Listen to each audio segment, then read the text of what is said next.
2023 Calhoun County Council meeting order. Why don't we give us the dedication? Dear God, I pray that you bless us in this meeting and keep us. Lord, make your face shine on us and be gracious to us. I pray that we feel your presence during this meeting because you are with us wherever we go. I pray that this meeting focuses upon you and your plans for us as a body of believers. Let our actions in this meeting be valuable to our aim, which is to build up and support one another. Amen. Amen. Now, motion for approval of the agenda. So moved. Second. Dr. Movement second. Any further discussion? All in favor, aye. Aye. Opposed, likewise, the ayes have it. John, you can read out what we got on the comments. Okay, the first is Mr. Francis Matt.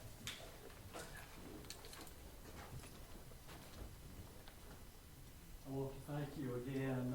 I'd just like to clear up any possible misunderstanding from the last meeting.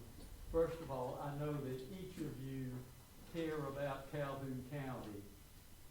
If you didn't, you wouldn't be on council spending the time that you spend, and I know you spend, and corresponding and talking with constituents. I understand what a challenge and what you know, I know that you love the county because you're sitting where you are. Also, I want to make it clear, I'm not opposed to solar facilities.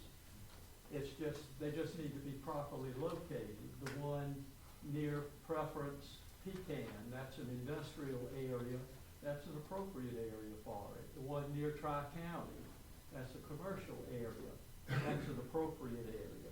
If someone has a commercial or industrial facility, it would be appropriate if they choose to put a solar facility next to it. If a farmer has a big operation with lots of buildings and machinery sheds and grain bins, water tanks, if they want to put one in the field next to that, that's appropriate. That's a commercial type area. It's just not a good idea to go into somewhere that's not already a commercial or industrial area. It lowers the property values of neighbors. It'll have a negative impact on the long-term growth of the county instead of having focused industrial and commercial areas. It's diffuse and people will be less likely to want to move there. So I just ask that you vote for the moratorium that's on the agenda tonight. It's important for the entire county. And give citizens a time to have their input, the survey and all of that. And I know the federal government is pushing this pretty heavily.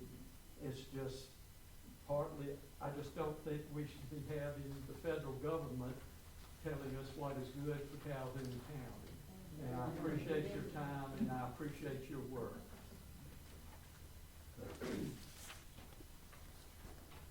Mr. Rick Rowe.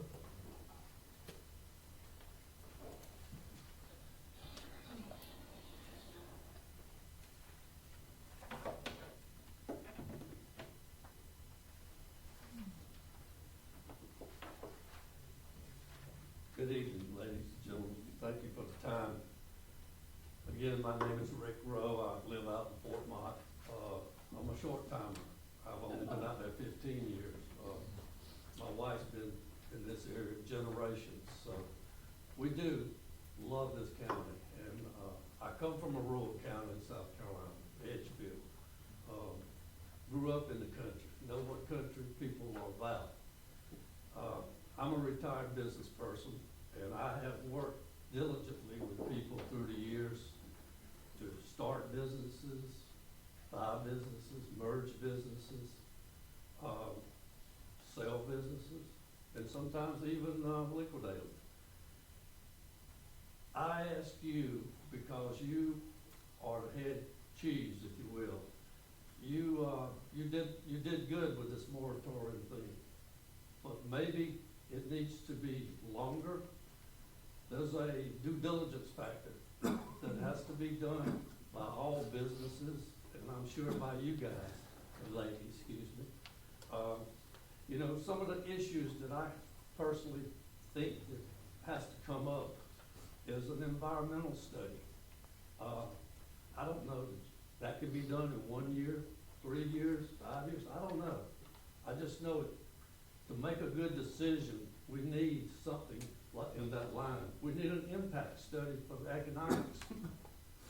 You know, is this gonna bring jobs? Is the county gotta support any part of it? What's the tax revenue coming in?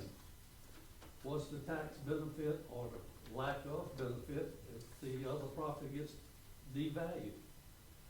An economic study is a big piece of my thinking anyway, and I hope it is yours.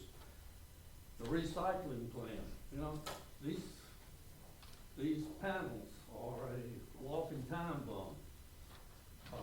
What do you do with them? You know, they have a life of 15 to 20 years. You've got a lease on the property that you're looking at it for 30, 40, 50 years. What happens when it goes bad? What happens when technology changes? We know technology changed the last 10 years. Nobody knew what a solar panel was then. So we know it's gonna change, but who's gonna be responsible for that? The people that built it, or they just gonna walk away? You know, we see people walk away from assets all day long. Strip malls, Kmart's. We gotta be sensitive that we've got to be on point, if you will, to what's gonna happen in this exercise. Because I personally think you don't have a second time. I'm sorry, time is up. Okay, thank you. Thanks, sir.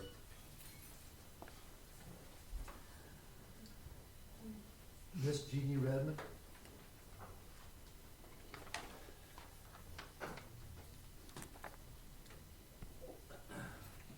Thank you for the time. I'm here to speak on the ordinance 2023-2 about the Historical Commission. Mainly, I wanted to say thank you to council for holding off until you gave our commission members time to look it over and to provide our suggestions. That is most appreciated. I also want to give a word of thanks to Mr. Hall, who took his time to sit down with me, and we went through it line by line based on what we had said we wanted and how the ordinance was written, to work in the wording we thought was appropriate to get that message conveyed. I can't thank him enough because I know he's a busy man. I'm retired, he is not. So I appreciated the time that he gave us. I hope that what we have put in there conveys what the commission wants, which is to remain a governing body. That's how we see it, to provide a commission that is focused on one entity so that we take some of the burden of the decision making off of the administrator and council. Because y'all told us you don't want to run it. But anyway, I just really wanted to express my appreciation that you pulled it and allowed us to look at it and give you our input. That was most appreciated by me and all of the commission members. Thank you so much. Mr. Richard Watkins.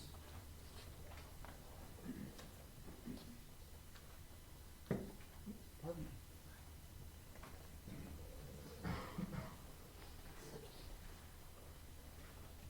Good evening. I'm Richard Watkins, a resident of St. Matthews and a Fort Mott landowner.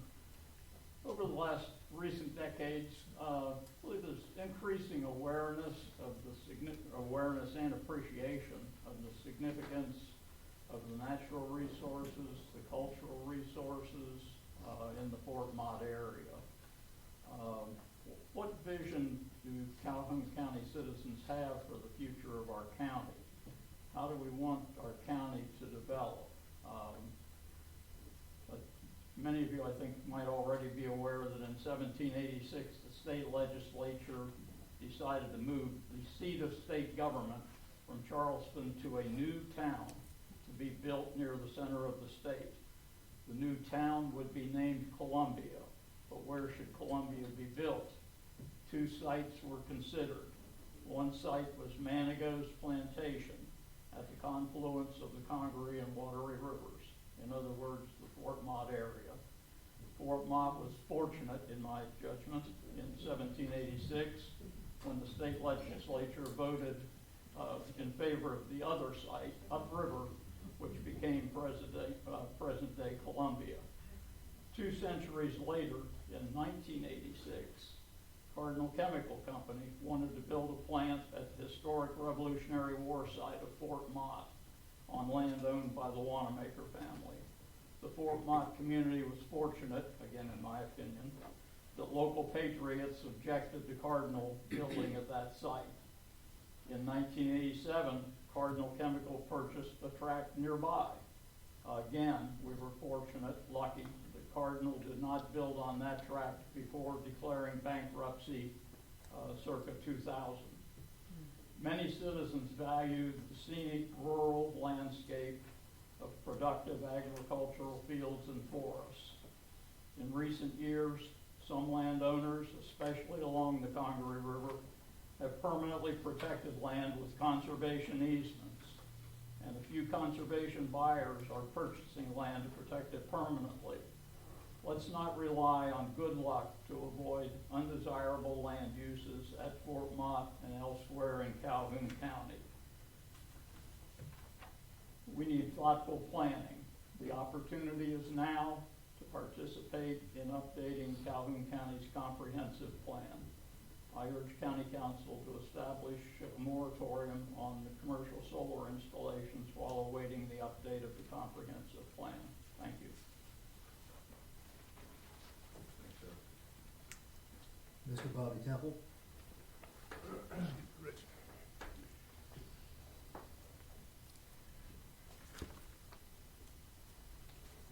Good evening. Thank you for allowing me to speak. I spoke wasn't a month ago, it was only a few weeks ago. But, I thank you for letting me speak again. I don't have a whole lot of new things to say, but I do want to say a few things. And one thing I want to do is to pass out this is a homepage of a very effective and good website that will help you as you consider these things. It will help other people like a commission think about ways to govern or ways to allow solar cells in their locations. This website is called Citizens for Responsible Solar, and it was started in Virginia. They have many similar problems in Virginia with rural land and historic rural land that we have in Fort Mott. Battlefields, there are 167 battlefields, the Civil War battlefields that were fought in the Civil War in Virginia, and many of these solar cells in Virginia are being attempting to locate on these historic battlefields. We've got Fort Mott, of course, the original Fort Mott. We've got Colonel Danger Thompson's house that was nearby, and his graveyard's nearby. We've got Midway Plantation that he built for his son. We've got Old Belleville right down the road. I mean, we've got many similar things that are similar to Virginia and these experiences that they had. And I urge you to go online and read these things. They're not against solar cells. Neither am I against solar cells. Francis is not against solar cells. We just think they need to be put in the right place. And they had a lot of good experiences. They called on practical experiences in Europe that have occurred, like Germany. Since 2000 to today, 2022, Germany has invested billions of euros in solar cells, and they've improved their power generation very little. They've taken very little away from the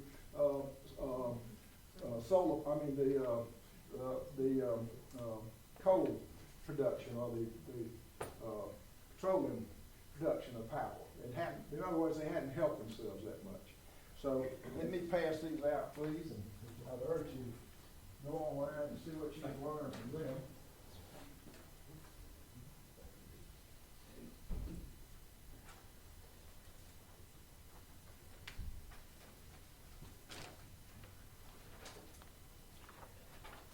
couple of other things, ideas that I've thought about a lot since, we met a couple of weeks ago. And that's ways to compensate landowners that would promise not to do solar cells, not to devote their good farmland, taking away jobs, many types of jobs, and Sorry. time's up, but I'll have to pass out next time for that.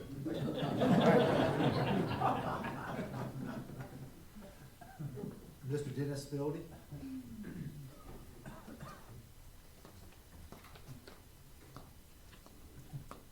Good evening, council members. Unlike the previous people, I don't have anything to say about solar cells one way or the other. But I do have something to say about walking trails. I took a look at your hallway out there. You got a diagram for Haywood Park, it's got a walking trail. You've got a diagram for Sandy Run Community Park, it's got a walking trail. I was listening to the radio on the way home, way here, and the high tomorrow's gonna be 81 in February. The high last week was somewhere around 75 to 80. Now, I understand that the land was free, you already owned the land. I also understand you got a $100,000 grant, which you don't have to pay back. One of the things I'd ask you to do, and I'm not gonna beat a dead horse about this, but think about it, and it's not hard to admit that you made a mistake. You've got a park up there that you're putting a lot of time and effort into, Hayward Park. Let's use what we've got. Okay, that's enough of that. The second thing is, on your agenda, you've got resolution 2-2023 and ordinance 2-223-4. Both of them mention that they're going to negotiated fees in lieu of ad valorem taxes, which basically means that you're gonna be taking in less revenue. Now, I understand, but, considering what's coming up in the new year, especially the fire district, and what you're going to be asked to do in the fire district, I would ask you, number one, to come up with some numbers so everybody out here can hear the numbers. And number two, just approach that very carefully. The last thing, until that little alarm goes off, is the fire district. I live near that giant warehouse in Sandy Run. It is 35 to 40 feet tall, and we don't have any equipment that'll reach that top height right now. They had a fire at Starbucks. They had to ask Richland County for help because they didn't have any equipment, and Lexington County didn't have any equipment available. I understand it's gonna take money, but obviously the decision was made a long time ago that a lot of the industry in Calhoun County is gonna go in Sandy Run. If you want that, and it's probably gonna happen, you need to face the fact that it's gonna cost money down the road. Money for a new station, money for a new truck, money for new fire people. Thank you very much. Well, Bill went on, sorry. All right, Mr. Doug Doster?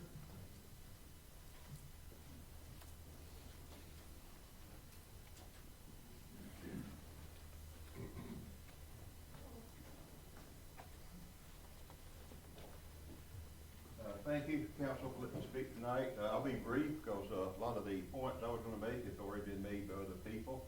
I'm here as a representative of the county, South Carolina Revolutionary War Sesquicentennial 250th Commission group. I co-chair with Ms. Winnie Rickenbacker. We are in the process of getting our core group together to come before the council to be approved so we can go after some of this grant money to develop our Revolutionary War sites here in the county. And we have things under plan now, so we'll be ready to jump on this right away because other counties in the state, I think 31 out of the 46 counties already had their commission together, and some of them have received grants of several $1,000s to do different things to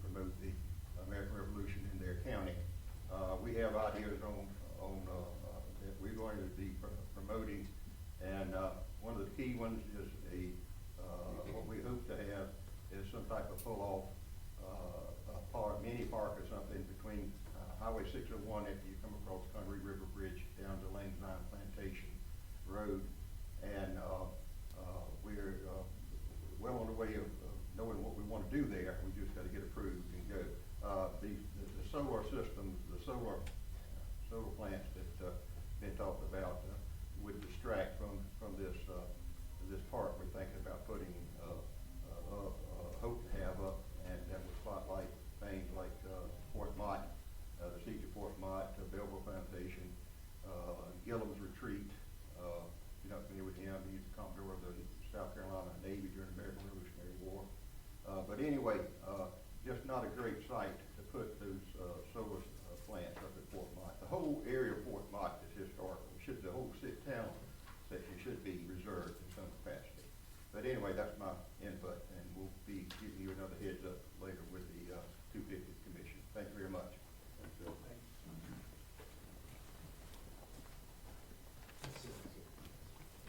Okay, thank you everybody for participation.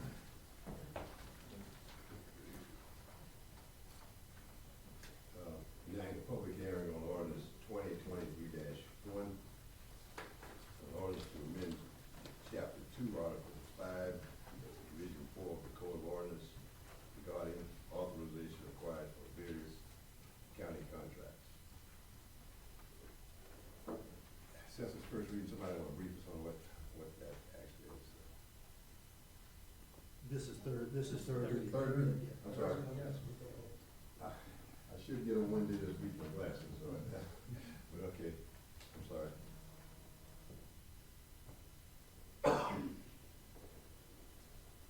Anybody have any comments or questions?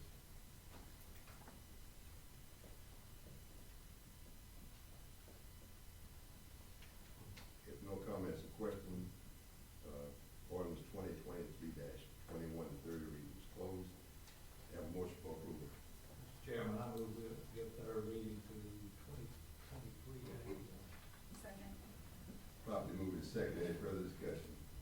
All in favor, aye. Aye. Opposed, likewise. Motion for approval of the February 13, 2023 regular meeting. So moved. Second. Properly moved and seconded. Any further discussion? All in favor, aye. Aye. Opposed, likewise. The ayes have it. Now the committee reports. Anybody have any committee?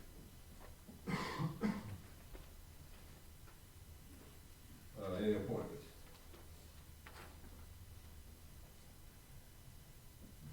Proclamations. None. Appearances of Ms. Crystal Yeomans and Tim Moore, EMS award and updates.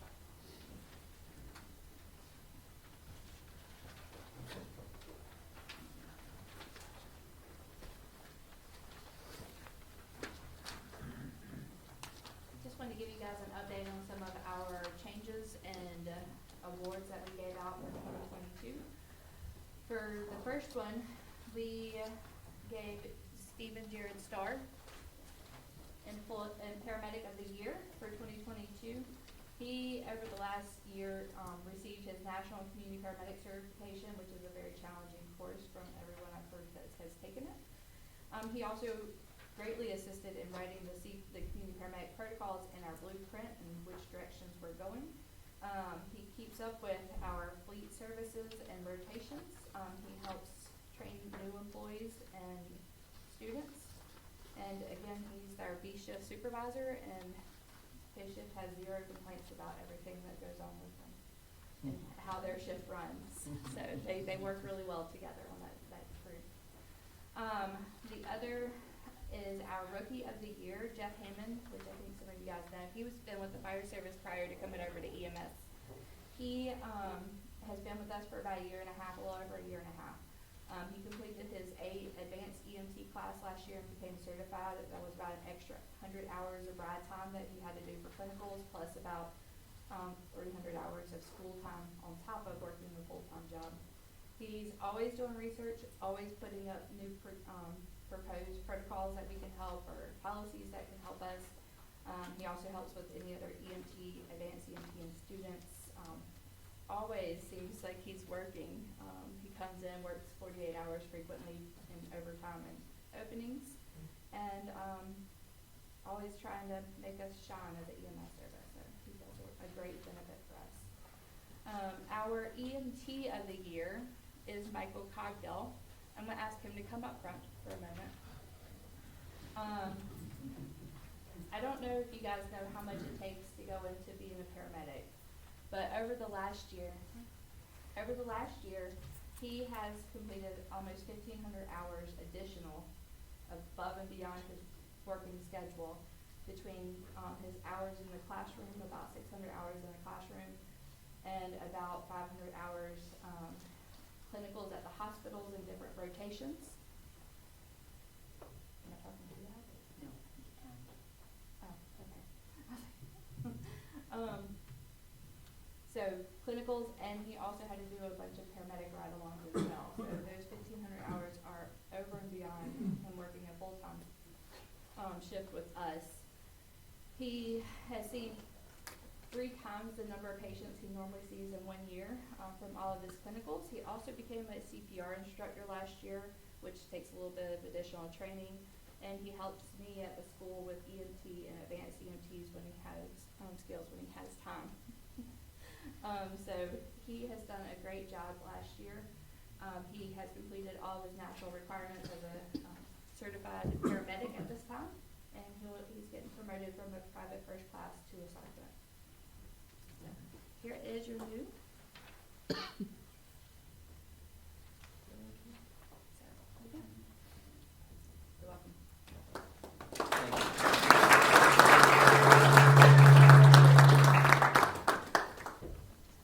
That's really all. The last thing, sorry, and then Kelsey is our new D shift supervisor. He was promoted as well. Sorry. But thank you guys for everything and the support. Any questions for me? No, I just want to thank you all for the continually good job you're doing with EMS, one of the better departments we have. Thank you for the job. Well, we try really hard. Between Jeff and the gentleman that was EMT of the year, what is he? EMT of the year. EMT of the year, I think they went to school more than I ever did. A lot of education.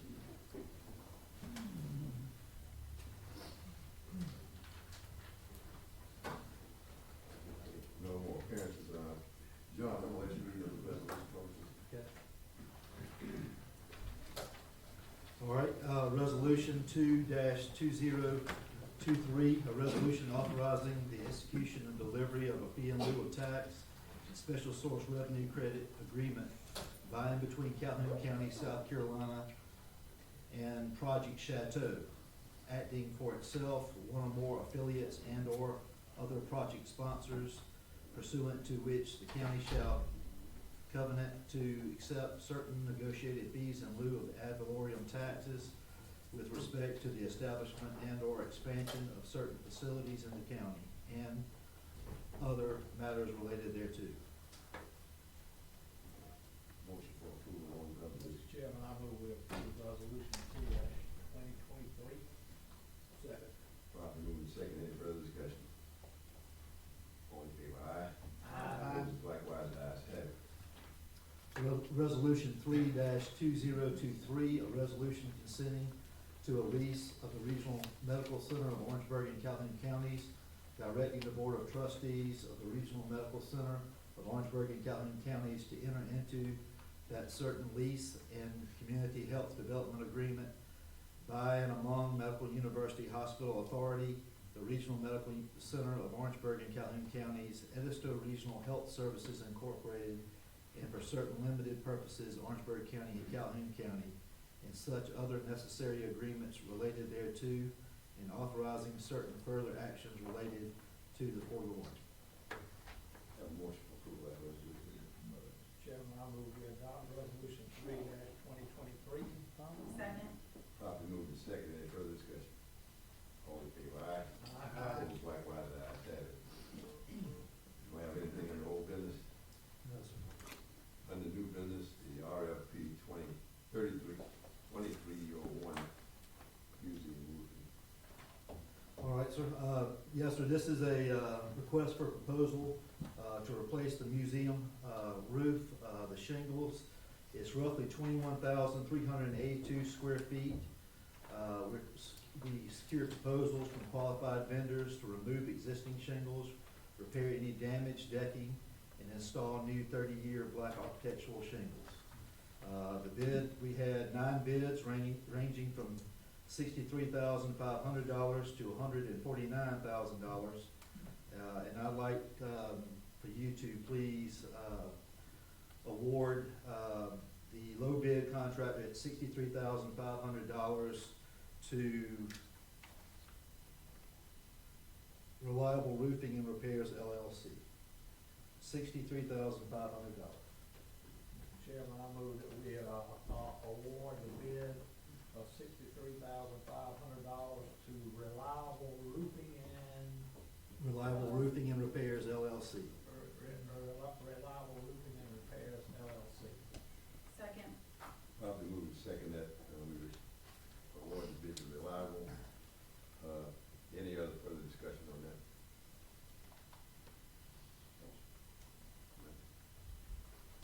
All in favor, aye? Aye. Opposed, likewise, the ayes have it. All right, so number 2 is consideration of a potential additional opioid settlement contingent upon the allocation agreement similar to the previous opioid settlement that was approved. This is a new proposal that we were given notice that the state has elected to participate in a new settlement venture with four new companies, and this would allow us to move forward in that settlement agreement. So what we're doing is voting on whether we will participate in this new opioid. Yes, sir. Yes, sir. Mr. Chairman, I move that we move forward with being included in any opioid settlement contingent upon the allocation agreement. Yes, sir. Similar to the previous one we've That's already right. done. That's right. And just to let you know, Calhoun County, in the current one that we haven't received our funds yet, we're supposed to receive roughly $38,000 from the state. Do we have a second? Second. Probably move to second, any further discussion? All in favor, aye? Opposed, likewise, the ayes have it. Okay.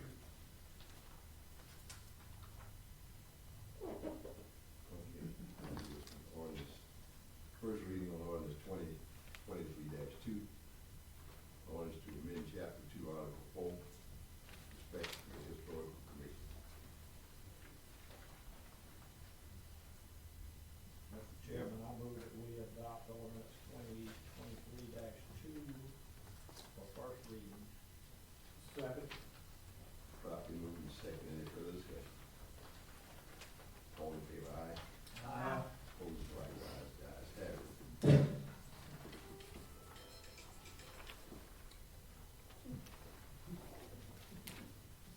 Down to ordinance 20, Tom, let's go ahead and do that. Okay, all right, so ordinance 2023-4, an ordinance authorizing the execution and delivery of a fee in lieu of tax agreement by and between Calhoun County, South Carolina, and Project Chateau, acting for itself, one or more affiliates, and/or other project sponsors, pursuant to which the county shall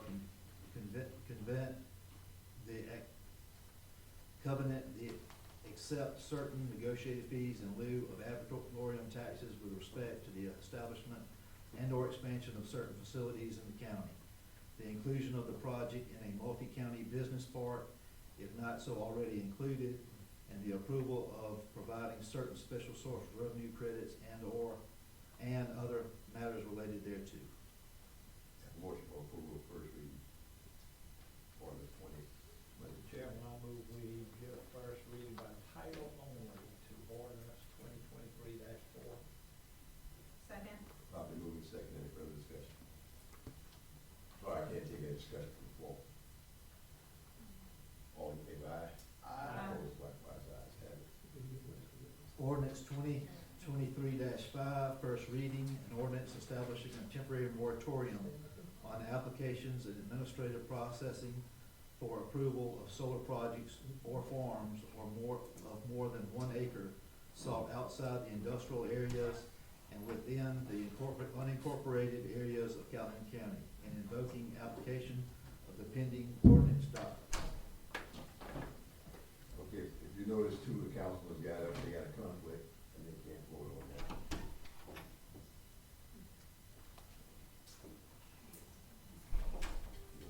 I'll make a motion.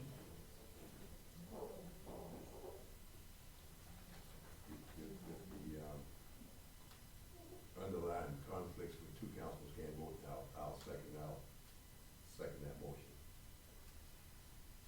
Any further discussion? All in favor, aye? Aye. Opposed, likewise, ayes have it.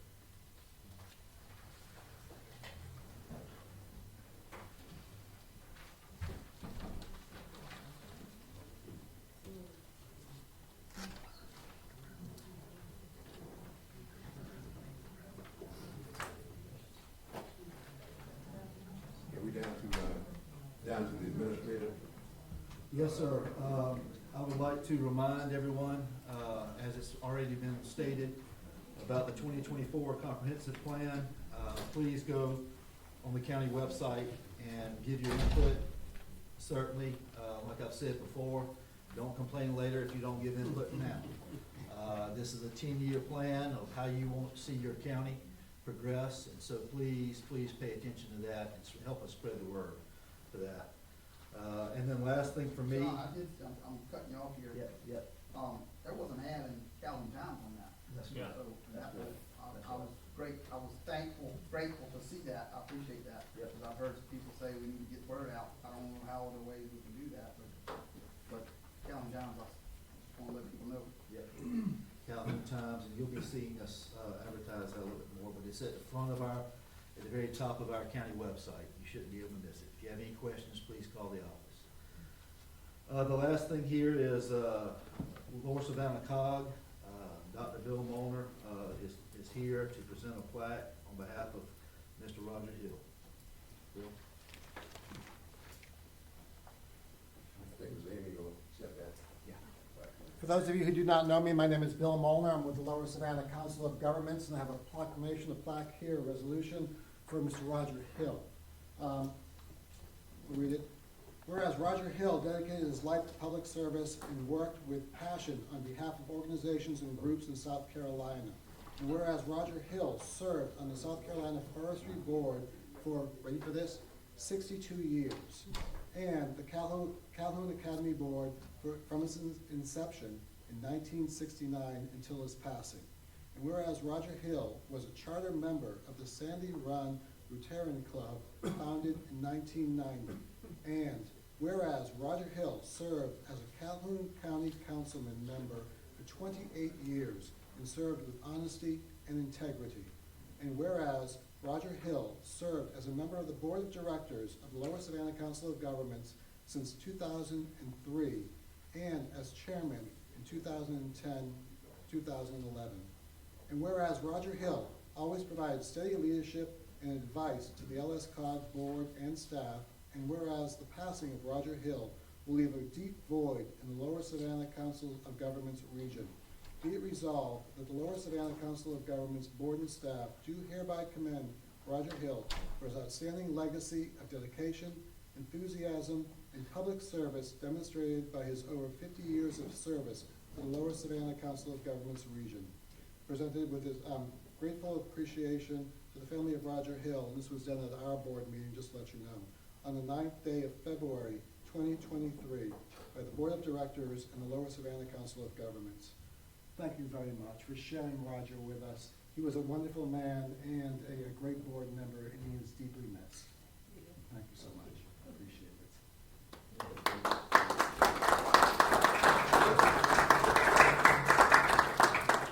Let me just say this about Roger. He was a good council member. I worked with him here for 20-some years. One thing about him, a lot of us have stuff to say, but Roger kept working. I mean, he just